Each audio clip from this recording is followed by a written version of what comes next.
একদম একদম। এই ভাই এদিকে আসেন, এই ভাই। হ্যাঁ হ্যাঁ আসেন আসেন।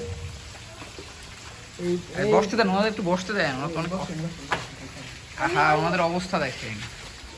হ্যাঁ রিপোর্টার ঘরবাড়ি দেখে গেছে না? একটু কাছে যান, হ্যাঁ নদীর একটু কূলে- কাছে যান, জি ভাই, কাছে যান, আপনি একটু কাছে যান। হ্যাঁ নদীর কোলে আপনার ঘরবাড়ি দেখে গেছে জি না? ভাই, জি ভাই, আপনার সর্বোচ্চ হারা নিঃস্ব, জি ভাই, রাস্তার ক্ষতি হয়ে গেছে। জি ভাই। এখন আপনাদের কি কি প্রয়োজন? আমাদের একটা বাড়ি প্রয়োজন আর অনেক কিছু খাবারের জন্য অনেক কিছু প্রয়োজন। শুকনা খাবার জি। কতদিন ধরে আপনারা খান না?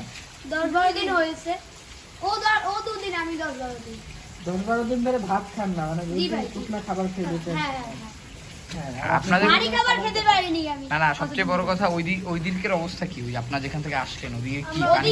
নদীতে ভেসে গেছে। নদীর পুরা। মতো রাস্তা সব ডুবে গিয়েছে, তাই আমরা প্যান্ট কাচিয়ে তারপর আমরা এদিকে আসছি সাঁতার কেটে। হ্যাঁ, আপনাদের পরিবারের এখন লোক সংখ্যা কতজন? সব হারিয়ে গেছে। আমরা দুজনই শুধু আমার বেঁচে আছেন আপনারা দুজন? হ্যাঁ